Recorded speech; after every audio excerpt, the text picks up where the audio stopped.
tak pernah berpisah. Berbagai suku dan budaya kita terjaga oleh persatuan yang abadi seperti Pancasila. Inilah dasar yang mengikat kita semua, bangga dengan kebinekaan. Kita semua adalah saudara.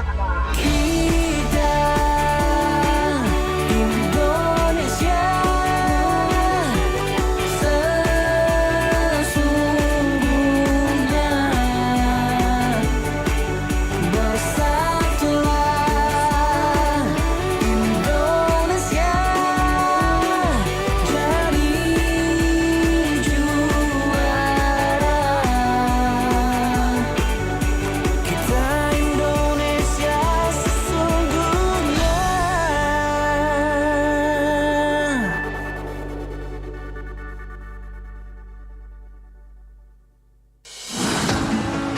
Pro 1 RRI Singaraja mempersembahkan Mosaik Indonesia, siaran yang memberikan informasi di bidang pertanian, Kalau dibilang buah musiman sih enggak ya, karena di sini enggak ada sistem stroberi. perikanan, kesehatan, pariwisata, dan lain sebagainya.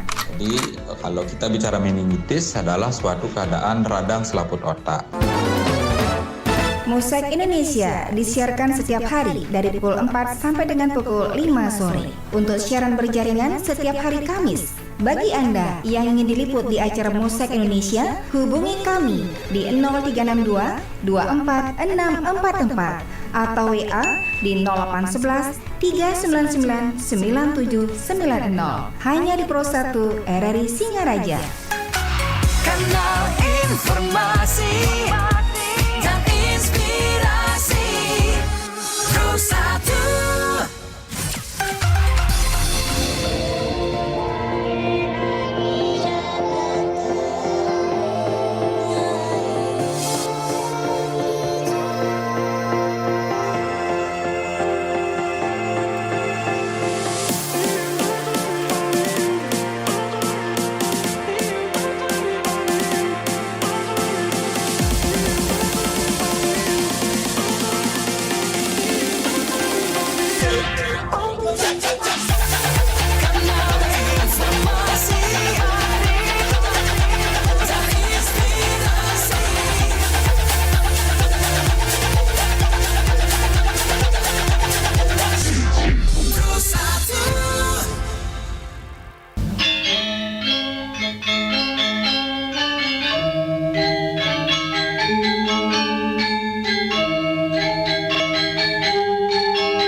Selamat sore pendengar Pro 1 RRI Singaraja dimanapun Anda berada. Senang sekali mendengar di kesempatan sore hari ini saya Irhas ya, bisa menemani ruang dengar Anda di Lintas Singaraja sore. Tentunya masih di edisi hari ini mendengar hari Selasa ya, 30 Juli 2024. Semoga kami jumpai Anda via suara sore hari ini mendengar tentunya dalam keadaan sehat tanpa kekurangan satu apapun. Dan pendengar setia Pro 1 RRI Singaraja dimanapun Anda berada, di kesempatan sore hari ini mendengar kami ajak Anda untuk mengikuti Mosaik Indonesia secara live ya, dalam pembahasan sore hari ini, yaitu upaya penurunan stunting pendengar ya. Anda nanti juga bisa bergabung bersama kami sore hari ini di 0362246644 atau juga di 0811 399 9790. Dan juga siaran ini pendengar Pro 1 bisa Anda dengarkan juga sore hari ini di live streaming di YouTube RRI Singaraja Official. Anda juga mungkin bisa komen-komen live chat ya, di fitur live chat terkait pembahasan stunting sore hari ini, tentunya di YouTube RRI Singaraja Official. Dan tentunya dalam pembahasan sore hari ini mendengar saya tidak sendiri ya, saya sudah ditemani satu narasumber luar biasa yang juga sudah hadir di studio Pro 1. Ada Dr. Ketut Putra Sedana SPOG atau yang lebih akrab disapa dengan Dr. Caput, luar biasa. Kembali kami ingatkan bagi Anda yang ingin bergabung nanti di 0362 24644 atau juga di 081139999790. Baiklah pendengar ya, tanpa berlama-lama nih saya langsung sapa saja Dr. Caput sore hari ini. Selamat sore dokter. Selamat sore Dearsa. Wah luar biasa, bagaimana dok kabarnya sore hari ini? Ya, asungkare sehat. Ya. Meskipun tadi sempat hujan sebentar dok ya. Iya, hujan saya tidak pernah kehujanan. Baik, Dokter, sore hari kita bahas terkait upaya penurunan stunting ya dok ya. Mungkin Iya. sebagai pengantar dokter bisa disampaikan dulu hal-hal yang mungkin berkaitan dengan stunting, mungkin apa ya dari definisi ataupun apalah hal yang disampaikan oleh dokter. Silakan dokter. Iya, terima kasih. Selamat sore buat pemirsa RRI ya, Pro 1. Jadi stunting ini adalah masalah yang menjadi tidak saja menjadi masalah kita, tapi masalah global, isu global di nasional dan juga termasuk di daerah kita. Karena apa? Karena dampak daripada stunting ini tidak hanya mengarah pada fisik, tinggi badan yang kurang, namun juga perkembangan intelektual, kognitif, motorik yang buruk, dan bahkan mengurangi tentunya produktivitas, sehingga menyebabkan kedepannya jelas kerugian ekonomi di masa depan.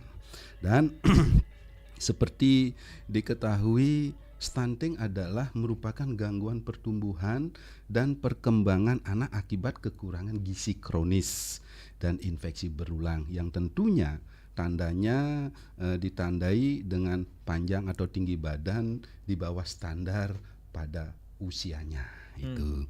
Dan tentunya masalah stunting ini tentunya masalah menjadi episode panjang masalah kesehatan kita. Stunting adalah kondisi gagal tumbuh pada anak balita akibat kekurangan gizi kronis, terutama pada 1000 hari pertama kehidupan.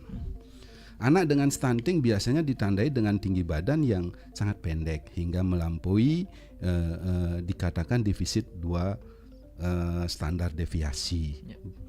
Jadi itu. Terus kemudian dampaknya jelas sudah saya tadi sampaikan. Maka dari itu pencegahan terutama pada 1000 hari pertama kehidupan sangat diperlukan, yakni mulai dari bayi dalam kandungan hingga usia 23 bulan. Oke. Berarti 23 bulan itu kurang lebih hampir 2 tahun ya dokter.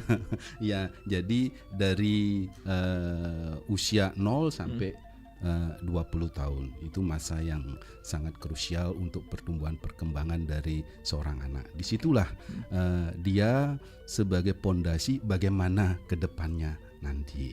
Nah, sebelum lanjut mungkin perlu saya informasikan bahwa data di 2023 ini secara nasional ya angka untuk stunting 21,5% nasional. Bali adalah terendah di nasional. Terendah yaitu dikatakan 7,2%. Dan Buleleng 8,0%. Ini pun juga harus kita terus upayakan untuk diturunkan. Karena kita tahu ke depannya semua ya dari proses pembangunan kita akan dilanjutkan oleh anak-anak ini. Bagaimana kalau persentasinya tinggi? Tentunya nanti sebagai penyambung atau sebagai pelanjut dari pembangunan ya bisa kita bayangin deh, produktivitasnya sangat menurun, sangat rendah. Bagaimana bisa mewujudkan kita menjadi masyarakat yang maju ke depannya? Baik, berarti memang seperti yang disampaikan dokter di awal tadi bahwa tentang stunting ini berkaitan di masa mendatang ya dok ya, tuh terkait ekonomi kemudian juga kehidupan sosial kita berpengaruh akibat stunting ini dokter ya. Wih, jelas sekali itu. Kesehatan kan pondasi.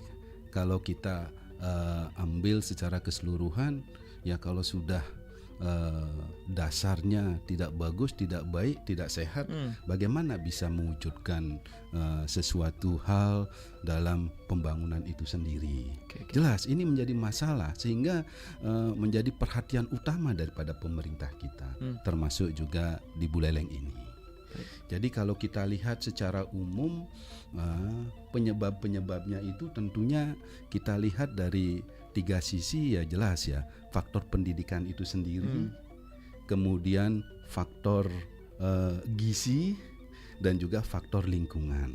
Jadi di sini bisa kita jabarkan adalah kurang asupan gizi selama hamil. Terus yang kedua, kurangnya pengetahuan dan keterampilan ibu dalam pola asuh anak. Kemudian terbatasnya ya, akses pelayanan kesehatan. Kurangnya kita lihat air bersih dan sanitasi, dan juga masih kurangnya akses makanan bergizi, kurangnya pengetahuan ibu mengenai gizi dan kebutuhan gizi anak yang masih banyak tidak tercukupi. Nah, inilah salah satu yang menjadi penyebab-penyebab, dan inilah yang memang harus kita atasi. Dengan apa? Dengan ya 3 hal itu. Perbaikan dari sisi edukasi, pendidikan. Pendidikan dimulai mempersiapkan adik-adik kita, ya, para wanita yang calon pengantin, untuk memberikan edukasi pengetahuan tentang kehamilan itu sendiri, tentang reproduksi itu sendiri, dan bagaimana perawatan kehamilan kalau hamil. Nah, ini, dan juga setelah lahir, masalah makanan pengganti ASI, ini pendamping ASI, dan juga makanan yang bergizi sampai usia 2 tahun. Inilah yang memang terus diupayakan, ya, di samping juga melakukan kegiatan-kegiatan, salah satunya perbaikan sanitasi, kebersihan lingkungan. Ini juga sangat penting sekali. Kenapa? Karena jelas pada anak yang sakit-sakitan, ini pun juga kecenderungannya menjadi lemah, mudah terjadi infeksi, dan stunting ini peranannya tinggi sekali untuk terjadi itu. Yang kedua adalah akses pelayanan. Nah, inilah yang memang terus digalakkan. Juga tentang pengenalan makanan-makanan bergizi kepada masyarakat, khususnya kepada ibu-ibu yang hamil dan ibu-ibu yang mempersiapkan kehamilan itu sendiri. Ya, berarti tadi seperti yang sudah disampaikan Dokter Caput bahwa banyak sekali, Dok, ya, faktor penyebab stunting ini, dari lingkungan, sanitasi yang kurang baik, ibu hamil yang memang kurang paham apa yang harus dilakukan. Tentunya untuk pemerintah juga mungkin untuk penanganan ini juga perlu pelan-pelan atau satu persatu, Dok, ya. Iya, jelas. Penanganan ini tidak mungkinlah dilakukan sendiri. Penanganan ini tidak mungkinlah kita fokus pada satu sisi. Ini harus memang bersama-sama dari segala sisi, ya, dari segala sisi. Kalau saya lihat di pemerintah Buleleng sudah melakukan bagaimana upaya terintegrasinya untuk melakukan supaya upaya-upaya bagaimana penurunan angka stunting itu. Jadi bekerja sama dengan pihak swasta, terus kemudian dengan lembaga-lembaga yang ada, partisipasi aktif dari perguruan tinggi, kemudian partisipasi dari masyarakat sipil, ya, LSM. Ini semuanya harus digerakkan, dan juga tidak kalah pentingnya adalah partisipasi dari media. Betul. Inilah yang memang semuanya harus bergerak untuk mengatasi masalah stunting. Bisa dibayangin, ya, kalau misalnya jadi secara nasional kita dapatkan angka 21,5, berarti 1/5. Ya, 1/5. Kalau penduduk Indonesia itu berapa? Kan sama dengan 200 jutaan. Ya 200-300 jutaan itu. Ya 1/5-nya. Kalau itu stunting tidak diatasi, berarti 1/5 dari 200 juta itu ke depannya. Ke depannya bagaimana dia akan bisa berpikir, bagaimana dia akan bisa berperilaku, bagaimana bisa dia membawa nasib yang ideal sekali, nasib bangsa ini untuk bisa maju dengan sumber daya manusia yang dasarnya adalah stunting itu. Ini yang menjadi pikiran kita. Syukur kita di Bali, ya, berkat apa yang memang sudah diupayakan dilakukan dari pemerintah, ya, kita di Bali mendapatkan stunting yang terendah untuk secara nasional, dan ini pun juga harus terus untuk diupayakan diturunkan sampai ya pada tingkat titik 0. Sehingga ke depannya harapan kita, kalau sekarang anak yang 2 tahun dia menderita stunting, berarti lagi 20 tahun, berarti menuju Indonesia emas. Betul. Itu nggak akan sampai dong kalau masyarakatnya sumber daya manusia yang ada saat ini dominan stunting. Bisa dibayangin deh bagaimana ke depannya itu. Makanya sebelum itu terjadi jangan sampai itu, Dok, ya. Benar.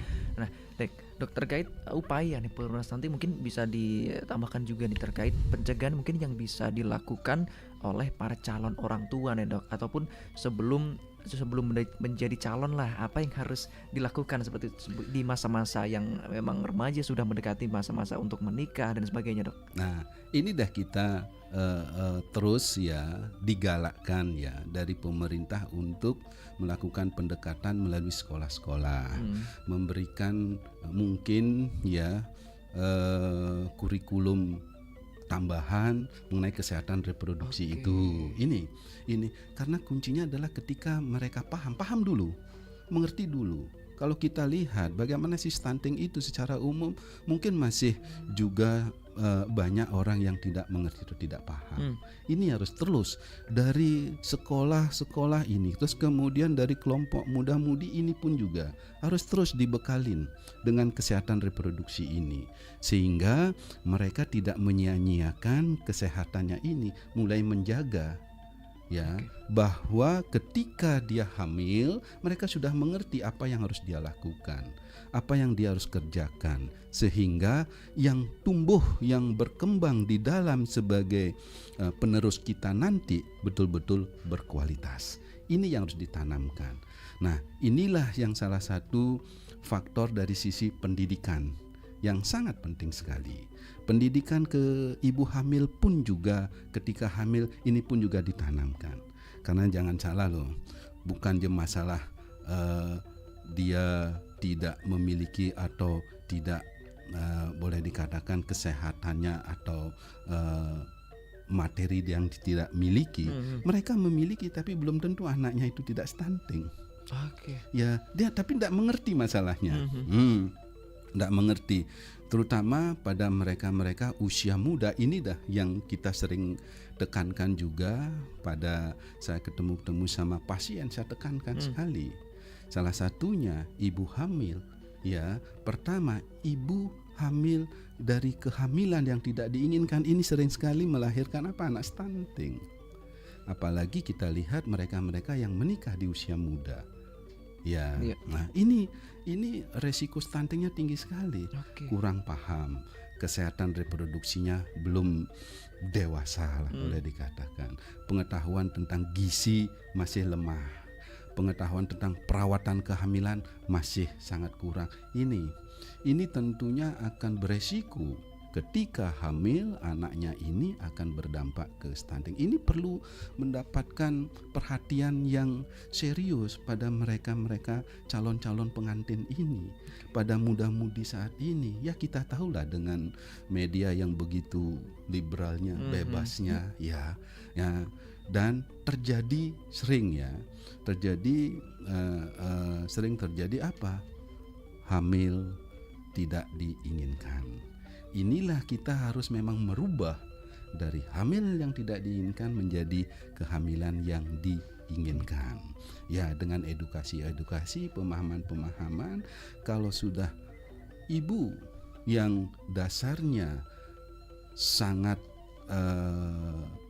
stres, tidak berharap dengan bayinya yang hamil itu, apa yang terjadi? Pasti akan terjadi penelantaran. Semestinya mendapatkan asupan nutrisi tidak, semestinya mendapatkan vitamin enggak, semestinya melakukan pemeriksaan ANC enggak. Nah inilah yang juga harus menjadi perhatian kita. Oke, baik dokter, ini kita main seumpama ada memang pasangan muda-mudi yang memang sudah siap untuk menikah, kemudian juga pengetahuannya juga sudah bagus terkait masa kehamilan sebelum kandungan dan sebagainya, tapi memang di usianya masih muda. Itukah apakah juga memungkinkan terjadi stunting, dokter? Iya, prinsipnya adalah pengetahuan, kemudian fisiknya dan juga lingkungannya. Ini, tidak menutup kemungkinan juga pada mereka yang hamil di atas umur yang sudah biasa. Tidak menutup kemungkinan juga mereka kena kalau pengetahuannya lemah. Itu begitupun juga sebaliknya, isinya kesiapan mereka menerima kehamilan itu sendiri. Ya, kesiapan itu artinya apa? Kalau sudah mereka siap pasti akan muncul rasa apa? Rasa syukur. Kalau sudah diisi dengan hal-hal yang membuat mereka cemas, khawatir, stres, apalagi tidak diharapkan, otomatis apa? Respon tubuh terhadap kehadiran bayi itu tanda petik akan seolah-olah menolak dia. Nutrisi yang dimakan oleh ibunya sebanyak apapun tidak akan bisa sampai ke sana juga. Ini pun juga harus memang diberikan penekanan. Makanya kalau saya sering bersyukur, dari kata bersyukur yang sangat sederhana ini akan merubah sistem di dalam tubuh kita. Hormon-hormon non stresnya ini akan dilepasin. Ya, hormon-hormon kenyamanan, pembuluh darahnya akan bekerja dengan optimal, aliran nutrisi yang masuk melalui ibunya akan masuk bagus ke bayinya. Ini. Dan kalau sudah bersyukur, dilepaskanlah kekuatan energi cinta kasih dari ibunya. Ini yang akan membuat bayi itu akan tumbuh tidak saja fisik yang sehat, mental yang sehat, spiritual pun juga akan sehat dengan penanaman ini. Wah, luar biasa sekali. Sore hari ini kita dapat informasi nih pendengar ya, terkait upaya pencegahan stunting dari Dr. Caput. Luar biasa sekali. Kami ingatkan bagi Anda mungkin ada pertanyaan ya yang ingin Anda sampaikan sore hari ini, kami bisa fasilitasi di 0362246644 atau juga di 081139999790, atau juga pendengar yang sedang mendengarkan dari live streaming sore hari di RRI Singaraja Official, Anda juga bisa mengirimkan pertanyaan Anda di fitur live chat. Tentunya nanti juga masih banyak nih akan kita bahas bersama Dr. Caput terkait upaya penurunan mungkin vitamin-vitamin yang mungkin bisa dikonsumsi selama kehamilan ataupun sebelum kehamilan. Dokter, kita nanti lanjut lagi dokter ya. Kita rehat sejenak. Pendengar, tetap bersama kami di Pro 1 RRI Singaraja, siaran kanal informasi dan inspirasi.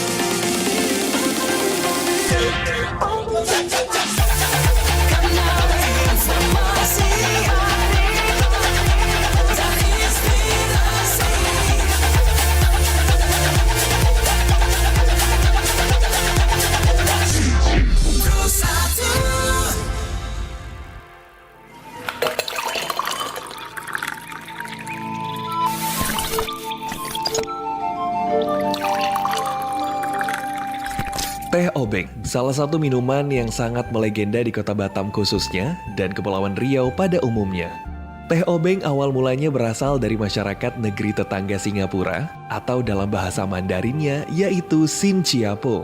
Bermula dari nama teh apeng dalam bahasa warga Sinciapo adalah sebutan untuk minuman khas yang berbahan dasar daun teh seduh yang direbus dan memiliki aroma herbal yang sangat khas, yang kemudian disajikan dengan campuran es kristal atau apeng dalam bahasa warga Sinciapo. Sehingga disebut teh apeng untuk minuman teh dengan es atau yang lebih dikenal dengan nama es teh manis di Indonesia. Kata teh apeng ini lama-kelamaan berubah menjadi teh obeng ketika disebutkan oleh keturunan Tionghoa Sinciapo yang telah bermukim di kota Batam sebagai pengaruh asimilasi dialektika dari bahasa Melayu Indonesia. Jadilah teh obeng yang menjadi salah satu khazanah kekayaan lokal kota Batam yang juga terkenal dengan sebutan Bandar Dunia Madani.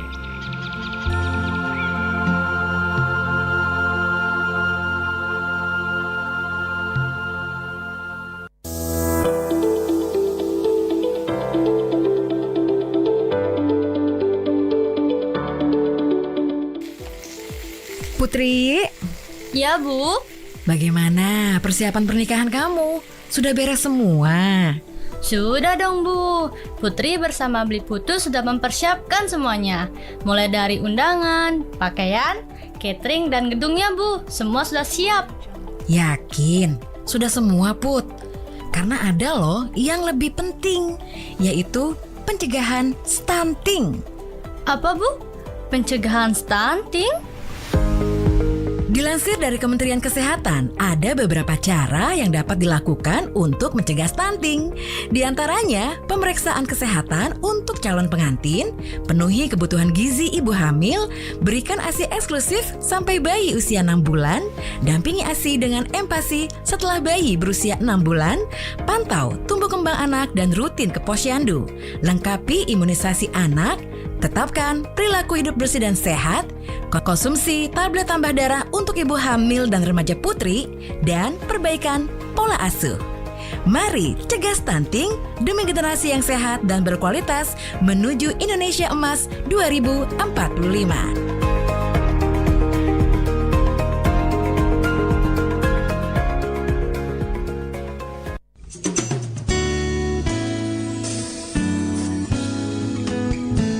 Daging ayam memiliki beberapa bagian. Masing-masing bagian ini memiliki kandungan protein dan lemak yang berbeda-beda pula. Ternyata bagian dada ayam tanpa kulit apabila dipanggang sangat bergizi, penuh mineral, protein, dan vitamin B. Menurut National Institute of Health, dada ayam panggang memiliki banyak manfaat kesehatan bagi sistem tubuh. Di antaranya, mendorong pertumbuhan, perkembangan, dan perbaikan jaringan yang sehat di seluruh tubuh, mendukung metabolisme tubuh, meningkatkan kesehatan otak, membantu meningkatkan kesehatan tiroid, dan mendukung kesehatan jantung. Dada ayam panggang merupakan makanan sehat, berkat kandungan lemak jenuhnya yang lebih rendah dan rangkaian mikronutrien yang luar biasa. Dada ayam tentu bisa dijadikan pilihan protein yang baik bagi Anda dan keluarga.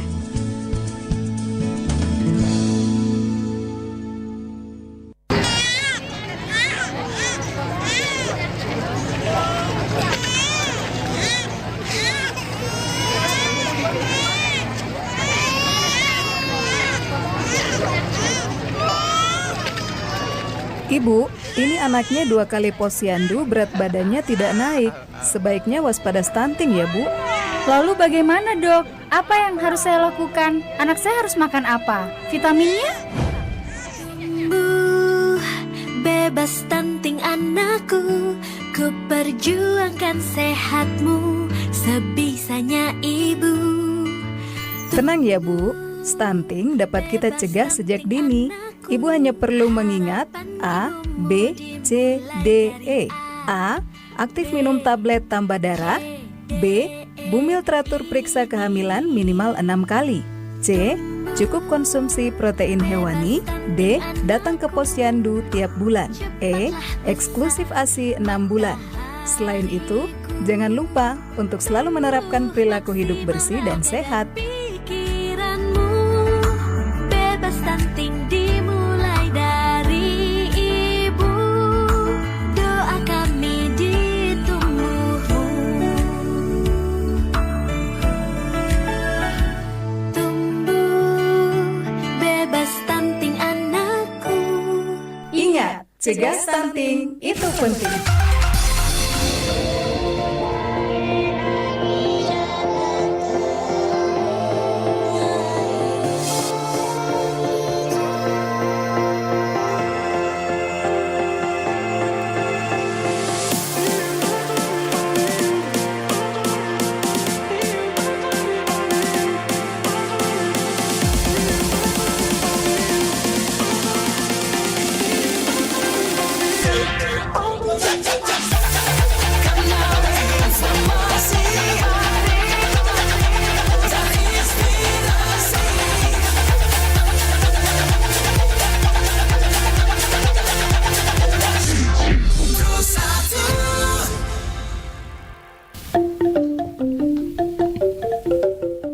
Masih bersama kami pendengar di Pro 1 RRI Singaraja, siaran kanal informasi dan inspirasi. Tentunya masih di Mozaik Indonesia sore hari ini dalam pembahasan upaya penurunan stunting bersama Dr. Ketut Putra Sedana SPOG atau Dr. Caput ya. Bagi Anda pendengar yang ingin berbagi atau mungkin ada pertanyaan yang Anda sampaikan sore hari ini, Anda bisa bergabung di 0362 24644 atau juga di 0811 399 9790.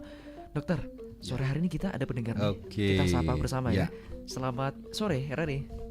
Halo, selamat sore. Selamat sore. Selamat sore. Ini dengan Wak Saya Daeng. Sanjaya dari Jakarta Putih. Dengan siapa? Sanjaya Jara Putih. Oke, Oh, Bapak Pak Sanjaya. Sanjaya. Silakan Pak Sanjaya. Dengan Mas Irhat ya, Betul. dengan Pak Dokter. Ya. Nah, cuma saya pengen tanya nih. Nah, sekarang kan lagi dikatakan stunting nih ya. Terus stunting itu kan katanya bisa disembuhkan. Nah, kemudian soal pada ibu-ibu nih kalau lagi nimbang bayi, kalau dibilang stunting pada malas besok bulan depannya mau ke nimbang bayinya.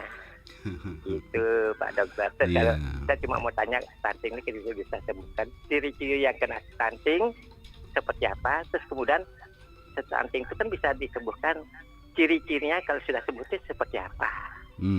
Apa iya. bisa tinggi badannya tumbuh naik gitu? Apa melebar? Gitulah. Cuma itu aja yang saya tanyakan. Yang sudah kena terus kan diobati di. Nah, terus kemudian sembuh. Ada tak ciri-cirinya kalau anak tersebut sembuh gitu loh dari stunting? Itu yang maksudnya. Sekian pertanyaan saya. Terima kasih. Baik. Iya. Terima kasih Pak Sanjaya ya dari kawasan Jalak Putih sore hari ini sudah bergabung di Mozaik Indonesia. Pendengar, sebelum ditanggapi Dokter Caput, mungkin kembali bisa kami nantikan Anda juga di 0362 24644 atau di 0811399790. Dokter, tadi saya sempat cek-cek juga nih, intip-intip sedikit di YouTube RRI Singaraja Official nih. Masyarakat juga banyak nih yang mendukung katanya. Wah, sehat selalu dokter. Banyak berjasa nih buat anak-anak saya khususnya. Kemudian juga terima kasih edukasinya Pak Dokter. Semoga angka stunting di Buleleng diturunkan, bayi sehat dan ibunya selamat. Berarti memang antusias masyarakat juga terkait stunting ini luar biasa sekali dokter ya. Iya. Jadi jelas tidak ada seorang ibu atau orang tua berharap anaknya yang lahir akan tidak sehat atau sakit. Apalagi saat ini dikatakan kena stunting. Stunting itu tinggi badannya tidak sesuai dengan standar. Itu lebih rendah, pertumbuhan perkembangannya terhambat. Nah, seperti itu gini, dan tentunya dampak-dampak itu jelas. Dampak-dampaknya jelas di kesehatan secara keseluruhan, termasuk juga dari kemampuan kognitifnya, kemampuan motoriknya, produktivitasnya, ini jelas akan berpengaruh. Nah itu tadi pertanyaannya Pak Sanjaya, terima kasih ya. Memang disinilah salah satu yang menjadi kelemahan kita bersama. Apa itu? Takut memeriksakan diri nanti diketahui sakitnya gitu. Kita ketemu, nah contohnya pada bidang kita di kandungan, ibu-ibu itu pada takut untuk melakukan pap smear karena nanti diketahui kena kanker. Nah seperti itu. Nah padahal itu pemeriksaan itu mendeteksi supaya tidak terjadi kanker gitu. Berarti takutnya di sana dok ya. Nah, takut ya, akhirnya mereka datang sudah stadium terlambat. Ini sama juga seperti ini. Jadi persiapan daripada untuk mencegah stunting tidak tidak saat itu aja. Ini penanganannya harus dari hulu ke hilir, dari hulu, dari nol sebelum menikah sampai usia anak itu 2 tahun. Ini ya, dari kita memberikan edukasi persiapan dia itu untuk yang dikatakan catin, calon pengantin, kemudian dia itu menjadi pengantin, hamil, ini pun juga kita intervensi setelah hamil, bagaimana perawatannya, ANC-nya berapa kali itu ya, kemudian vitamin dan lain sebagainya, mengenai asupan nutrisi, itu terus dilakukan pemeriksaan ya, pemeriksaan di dalam ANC itu yang pasti di Buleleng ini, yang di masing-masing puskesmas posyandu ini sudah betul-betul digalakkan, ini pasti juga sudah dilakukan itu. Terus kemudian setelah itu, setelah lahir pun juga bagaimana kita memberikan edukasi, pemberian kapan sih pemberian makanan pengganti ASI, dan ASI eksklusif itu harus diberikan. Itu kan banyak ibu-ibu tidak mau memberikan ASI, takutnya nanti susunya lepek dan lain sebagainya, itu merusak itu. Padahal ini sangat penting sekali, itu ASI eksklusif sampai 6 bulan, kemudian baru pengenalan terhadap makanan pengganti ASI ya, sampai ASI itu selesai 2 tahun 23 minggu. itu sampai 23 usia sampai 2 tahun jadinya 23 bulan jadinya ini terus untuk dilakukan. Ini periode krusial daripada anak. Inilah yang harus ditekankan. Jadi bayi di bawah 3 tahun. Nah, ada balita bayi di bawah 5 tahun. Ini krusialnya di sini, ya, menentukan sekali bagaimana dia ke depannya. Sehingga ya apa yang diprogramkan dari pemerintah, masalah di posyandu, penimbangan, pemberian tablet besi, asam folat, ini ikutin, tidak mungkin tidak bermanfaat, pasti itu bermanfaat. Nah ini cuma harus memang disusupin, diisi dengan proses pemahaman edukasi itu, sehingga masyarakat tidak akan cemas atau takut untuk mau memeriksakan diri. Nah ini pun juga memang harus kita tekankan, ya. Program pemerintah sudah bagus, tergantung kita mau menyikapi keterlibatan kita, partisipasi kita untuk hal ini. Karena bagi saya, ya, masalah kesehatan bukan masalah dinas kesehatan saja, masalah kita bersama loh, apalagi stunting ini. Ya, baik. Terima kasih tadi Pak Sanjay juga sudah ikut bergabung di 24644. Berdasarkan pertanyaan dari Pak Sanjay tadi, dokter, berarti untuk masyarakat di sekitar juga masih apa istilahnya ya, takut-takutan gitu ya, dokter? Ya jelas. Aduh, anaknya ini stunting, dia shock dah, apalagi. Udah nggak balik lagi katanya. Inilah yang memang harus diberikan pencerahan. Makanya yang saya sampaikan awal, pendidikan masalah kesehatan reproduksi seawal mungkin harus dikenalkan. Jangan mentabukan masalah itu. Mereka tidak mendapatkan dari proses dari pendidikan formal, dia akan mendapatkan dari di luar, apalagi media luar biasa. Nanti justru salah jadinya, dan dampaknya juga pasti akan berdampak negatif. Ya, kapan harus diberikan tentang materi A, materi B, itu semuanya sudah ada.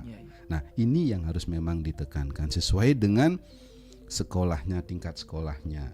Nah, ini yang juga harus memang dari sedini mungkin harus ditekankan. Tidak serta-merta akan selesai masalah stunting dengan pemberian makanan tambahan. Enggak. Kalau dia tidak paham, tidak mengerti apa dampaknya ke depan, apa itu stunting, bagaimana mengetahui ciri-cirinya dan bagaimana mencegahnya ini. Nah, ini pun juga, ya, kembali lagi yang menjadi faktor resiko untuk terjadinya stunting pada mereka yang menikah, hamil terlalu muda. Yang sering dikatakan 4T itulah, ya. Terlalu muda di bawah 20 tahun misalnya, terlalu muda, terlalu tua di atas 35 tahun. Kenapa? Karena jelas sudah asupan nutrisi dari pembuluh darah penurunan sudah karena faktor usia, aging proses, sudah nggak bagus dia menyerap makanannya. Yang ketiga adalah terlalu dekat jaraknya di bawah 2 tahun, terlalu dekat, dan terlalu banyak hamilnya, hobi hamil dia. Nah ini pun juga sangat berpengaruh. Nah ini yang harus memang dipahami. Jangan sampai ya persiapan untuk ibu-ibu hamil 4T ini loh, harus ingat. Jangan terlalu muda. Nikah boleh, tapi hamilnya jangan terlalu muda gitu. Ditunda dulu dong ya. Itu. Jadi betul-betul disiapkan lah ya untuk hamil. Karena ini menyangkut masa depan kita nantinya di tahun-tahun kedepannya itu loh. Ini masa depan ada di dalam kandungan ibu-ibu. Inilah, ya. Dokter, terkait tadi 4T salah satunya jaraknya terlalu dekat, dokter, ya benar. Kalau kita ingat zaman dulu kan itu apa namanya ya, orang-orang tua banyak anaknya nih, banyak, sampai 7-8 dan sebagian banyak sekali. Kemudian 12 lagi ada. Iya 12. Itu kan ada juga mungkin jaraknya yang mungkin ada yang setahun, ada 2 tahun. Tapi hal itu apakah juga dulu sebenarnya kemungkinan stunting besar, dok, zaman dulu? Yang jelas ya 4T ini sudah memang menjadi salah satu yang menjadi faktor predisposisi untuk terjadinya stunting. Dulu pendataannya kan nggak bagus. Tidak bagus. Mungkin tidak jadi stunting, meninggal dia. Mungkin dalam perjalanan sakit, meninggal dia. Nah seperti itu. Nah inilah ya, kalau saat ini kan yang kita pikirkan bukan banyaknya, tapi kualitasnya ini. Kualitasnya, dan juga kualitas ini jelas dipengaruhi oleh kondisi ibu. Kondisi ibu yang hamil ini tidak saja kondisi fisiknya, tapi kondisi pikirannya. Ya, kondisi penerimaannya terhadap kehamilan. Ibu-ibu dulu kenapa memang bisa sampai banyak, dan mungkin ya seperti saya sendiri, saya saudara 5 ya, astungkare semuanya baik, bagus ya. Kenapa? Karena saya lihat ketika saat orang tua hamil, enjoy dia. Tidak pernah merasa atau menganggap kehamilan itu menjadi beban. Tidak pernah merasa menganggap kehamilan itu menimbulkan ya stres, cemas yang berlebihan. Sekarang kan begitu. Ibu-ibu sekarang kan cemasnya yang dominan, khawatirnya yang dominan. Nah, akhirnya apa? Memilih jalan pintas. Sebenarnya bisa lahir normal, lahir operasi dan lain sebagainya. Ini ya, padahal melahirkan pun juga berpengaruh terhadap kualitas anak ke depannya dari cara melahirkannya ya. Ini pun juga memang harus kita berikan pendidikan sedini mungkin kepada anak-anak kita, catin-catin ini tadi ya, pembekalan, sehingga mereka ada bekal dari sisi pengetahuan tentang kesehatan reproduksi, tentang kehamilan, tentang merawat kehamilannya, dan begitu pun juga merawat bayi. Ya, ini yang menjadi bekal mereka, sehingga apa? Anak-anak yang lahir dari ibu-ibu kita pastikan anak-anak yang memang sehat, berkualitas. Oke, baik, berarti berdasarkan yang disampaikan dokter tadi, antara orang tua zaman dulu dan sekarang itu tekanannya berbeda, dokter ya? Iya. Baik dari lingkungan dan juga mungkin sosial media juga sekarang sangat berpengaruh kan ya? Keras sekali. Banyak ibu-ibu tuh mendapatkan informasi, justru informasi yang dari yang paling dekat pasti itu. Paling dekat apa? HP-nya, gadgetnya. Karena gadgetnya tidak boleh lepas. Disitulah dia mendapatkan informasi. Dan saya sangat banyak, hampir semualah pasien cemasnya justru karena informasi itu. Tapi ketika ketemu dengan kita, dengan saya di tempat konsultasi, di tempat praktik, mereka tenang. Kita berikan edukasi yang memang positif, yang memang benar, yang memang membangun, bukan melemahkan, tapi justru informasi yang menguatkan mereka. Oke. Baik, dokter, kalian di YouTube RRI juga live chatnya ada banyak yang terima kasih. Terima kasih dok, edukasinya sore hari ini luar biasa. Masyarakat bagaimana dok? Terkait konsultasinya untuk masyarakat bulan sendiri, apakah sering juga terkait hal ini ibu hamil? Rata-rata setiap ibu hamil yang konsultasi ke saya pasti saya sisipkan edukasi itu. Pasti saya sisipkan. Diminta maupun tidak pasti saya sisipkan. Ya, karena ini penting. Ya. Belum tentu yang tidak bertanya itu dia itu sudah mengerti. Saya justru mereka yang tidak bertanya justru karena dia itu tidak tahu apa yang tidak dia ketahui gitu. Oke. Dia tidak tahu apa yang dia tidak ketahui. Nah ini kita kasih karena ini adalah isu daripada dia mendapatkan informasi dari tempat yang tidak benar, ya otomatis kita yang memberikan dan ini kebutuhannya dia. Kebutuhan tidak saja nutrisi berupa makanan, tapi nutrisi berupa edukasi. Itu nutrisi juga yang sangat berpengaruh merubah perilaku orang loh. Itu. Berarti untuk nutrisi memang harus diberikan selama kehamilan dan juga setelah itu dok ya? Ya tetap. Jadi nutrisi itu kan yang dibutuhkan kita dalam hidup kan sepanjang hidup perlu nutrisi. Betul. Tapi ini dikhususkan karena ada yang sedang tumbuh dan berkembang yaitu janin, bayi yang dia tidak bisa kemana-mana, pasti sangat tergantung daripada kondisi ibunya itu sendiri, sangat tergantung dari perilaku ibunya sendiri, sangat tergantung dari pemahaman ibunya sendiri, sangat tergantung daripada pikiran ibu itu sendiri. Itu yang mempengaruhi bayi di dalam kandungan. Karena ada pernyataan seperti ini bahwa rumah dan sekolah pertama dari bayi itu ada di dalam kandungan. Dan guru pertama itu adalah ibunya. Ibunya inilah yang harus kita kasih bekal dia. Sehingga mereka, ibu ini tidak saja menjadi ibu, tetapi ibu ini akan menjadi ibu guru atau pendidik yang baik untuk bayinya itu sendiri. Baik, luar biasa. Dok, katakanlah jika selama proses kehamilan ya, orang tua ini sudah baik menjaga nutrisi dan lain sebagainya, pokoknya semua terpenuhi, Dok. Kemudian setelah lahir, apakah kemungkinan terjadinya stunting itu ada juga, Dok? Tetap, ketika syarat-syarat itu sudah dipenuhi, kemungkinan stunting sangat kecil bahkan tidak ada. Oke. Ya, itu pemahaman terhadap kehamilan itu, pemahaman terhadap nutrisi dan kebutuhan gizi pada ibu hamil, pemahaman terhadap bagaimana ASI eksklusif, kemudian pemberian PASI, makanan pengganti ASI, dan juga makanan tambahan yang lainnya ini. Kalau yang kita lihat kan bagaimana bayi itu supaya mau diem gitu, supaya tidak rewel, dikasih dah makanan-makanan ya, supaya kalau orang Bali bilang, nah pang singeling dogen, pang mendep dogen, nah itu. Tapi nilai makanan itu bergizi enggak, dibutuhkan enggak? Ini pun juga sering kita kasih edukasi kepada ibu-ibu. Jangan sampai ya karena kesenangan kita, enaknya kita melihat bayi itu seolah-olah tidur, tenang gitu. Tapi kebutuhannya dia yang kita berikan ini ya hanya sekedar membuat dia tuh senang aja. Tetapi kualitasnya tidak ada. Ini juga harus kita tekankan juga ya. Baik, dokter, kalau dilihat secara visual seorang anak yang memang terkena stunting itu bagaimana, Dok? Jelas. Dari awal dari awal kondisi ibunya dan kondisi kehamilannya. Ibunya kita ukur berat badannya naik enggak? Kecenderungannya kan harus naik dia berat badan.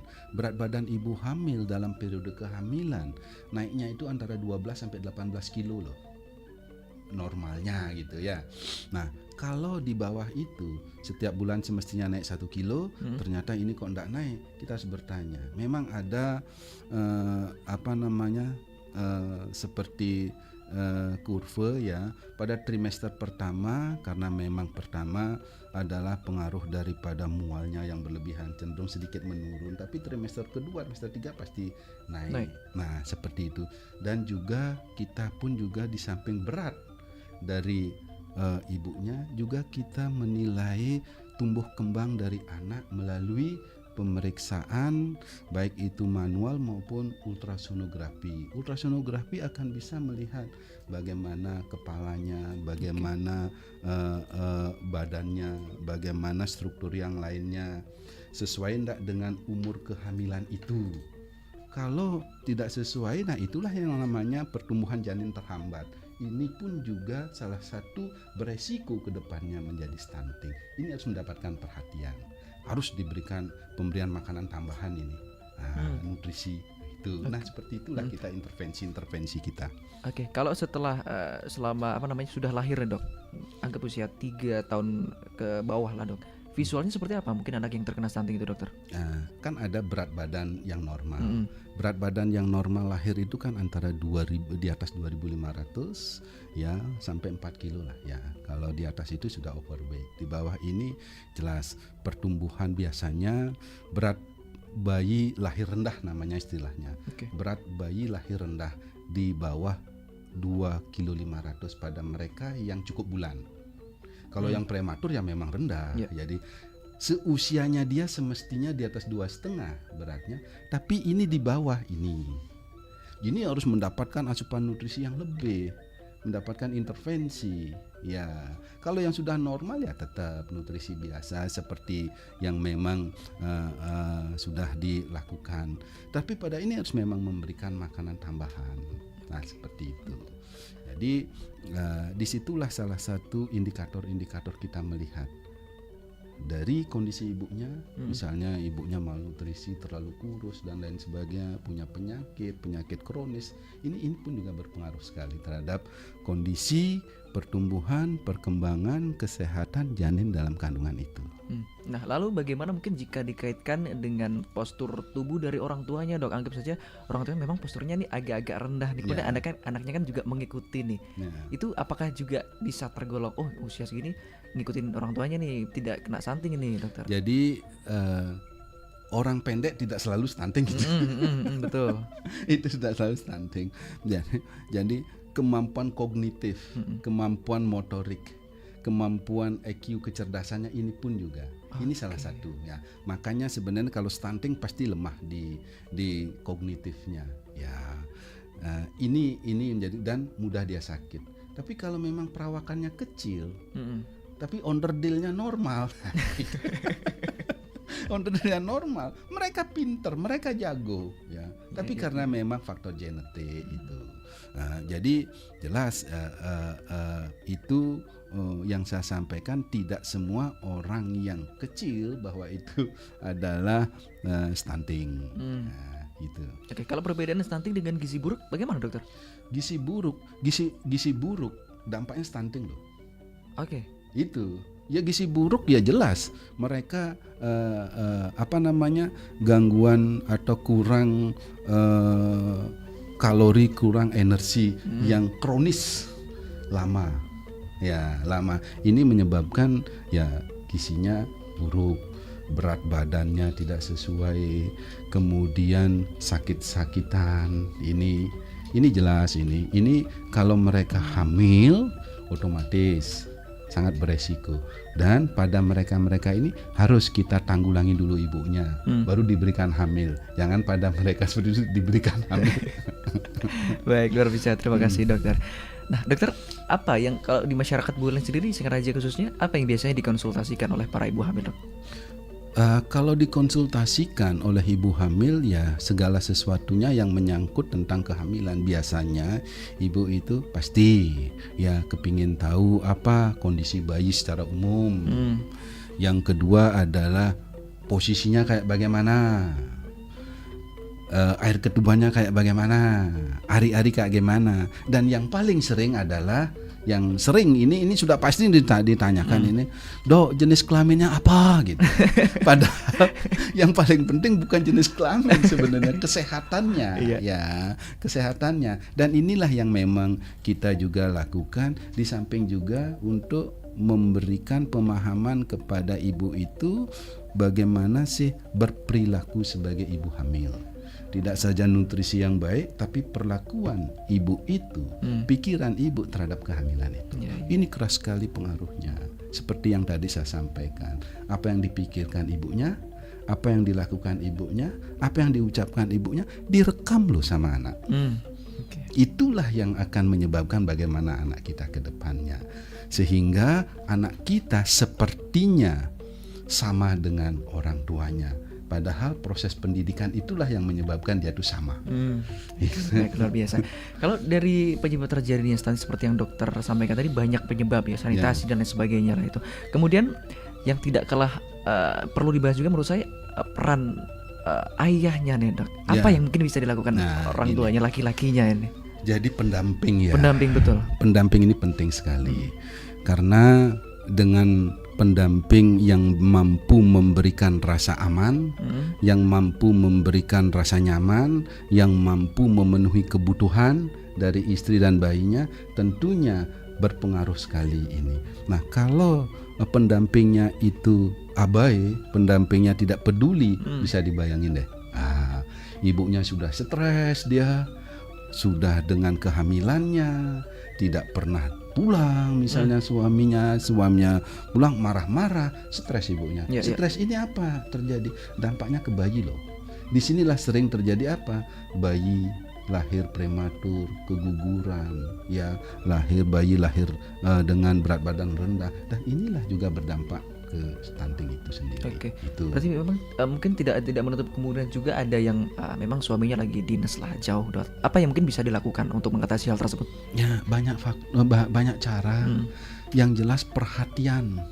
perhatian itu tidak aja harus hadir di samping kita, perhatian. Seperti saat zaman saat ini, zaman digital ini kan gampang, komunikasi itu gampang. Ini perhatian. Daripada dekat terasa jauh, lebih bagus jauh terasa dekat. Kan sering kita lihat saat ini zaman digital ini apa? Dekat kita kumpul tapi terasa jauh, semuanya megang HP, semuanya pada komunikasi dengan yang di luar, di dalam nggak ada komunikasi kan itu. Nah ini perhatian yang paling penting sehingga ada rasa aman, rasa nyaman dari ibu hamil karena ini jelas akan berdampak. Saya sering memberikan pemahaman kepada pendamping daripada ibu hamil khususnya yang mau melahirkan ya. Sering apa? Untuk diketahui, untuk diingat, dipahami, ibu dalam hamil apalagi mau melahirkan pasti stres. Pasti. Jangan terpengaruh oleh stres itu. Seorang pendamping harus bisa menetralisir stres itu. Memberikan rasa nyaman sehingga stres dari ibunya itu rilis menjadi rasa aman dan nyaman dia. Otomatis ini akan berpengaruh terhadap keberhasilan dia untuk menjalani proses melahirkan itu. Ini sangat berpengaruh. Ini sering saya tanamkan. Kemudian pada saat periode hamil, dampingi, sering elus anaknya, sering ajak komunikasi. Ini ada rasa perhatian, rasa nyaman, aman daripada ibunya. Yang jelas ada rasa bangga jadinya. Nah, ini berpengaruh sekali kok. Sangat berpengaruh. Oke, baik, luar biasa. Ini juga informasi luar biasa juga buat saya, dokter ya.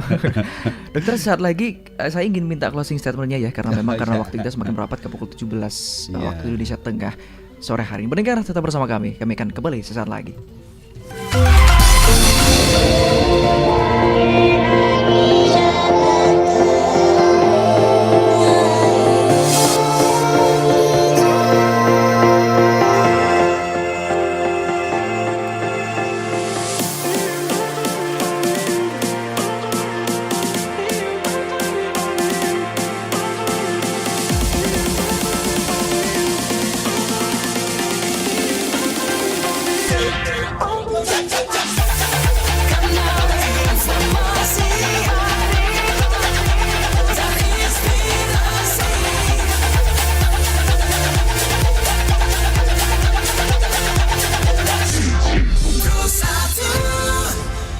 Baik, pendengar, Anda kembali bersama kami di Musik Indonesia. Sore hari ini masih bersama Dokter Caput ya dalam pembahasan upaya penurunan stunting. Dokter, luar biasa sekali. Cepat sekali pembahasan kita sore hari ini ya. Sudah mau jam 5 aja gitu. Iya, benar. Nggak terasa ya. Betul. Mungkin terakhir dokter ya, apa yang mungkin bisa disampaikan kepada masyarakat terkait garis merahnya pembahasan kita sore hari ini, diperas kembali sampai sari-sarinya, silakan dokter. Terima kasih. Jadi stunting itu adalah untuk diketahui masalah yang serius yang dapat mempengaruhi masa depan anak. Dengan upaya pencegahan yang tepat, terutama melalui perbaikan gizi dan kesehatan ibu serta lingkungan yang mendukung, tentunya kita akan bisa mengurangi prevalensi stunting. Bahkan stunting tidak ada di tempat kita. Peran ibu sangat penting dalam memastikan anak mendapatkan nutrisi yang cukup dan tumbuh kembang yang optimal. Iya, baik. Demikian mendengar Musik Indonesia di kesempatan sore hari ini dalam pembahasan upaya penurunan stunting bersama Dokter Caput sore hari ini ya, bersama Dr. Ketut Putra Sedana SPOG. Tentunya kami ucapkan terima kasih bagi Anda yang sudah bergabung di 24644 dan juga sudah komen-komen luar biasa banyak sekali di YouTube RRI Singaraja Official. Semoga pembahasan sore hari ini terkait upaya penurunan stunting juga meningkatkan informasi para calon ibu, para calon ayah di luar sana, dokter ya. Ya. Tentunya tidak malu-malu untuk konsultasi lah, ya, gitu dokter betul, ya. Konsultasi ya memang harus berani terbuka sehingga masalahnya bisa teratasi. Baik, luar biasa. Dokter, terima kasih banyak sudah berbagi bersama Pro1 sore hari ini. Nanti kalau ada pembahasan lagi kita ngobrol lagi dokter ya. Sip. Baik, pendengar tetap bersama kami di Pro1 RRI Singaraja, siaran kanal informasi dan inspirasi. Saya Irhas, selamat sore.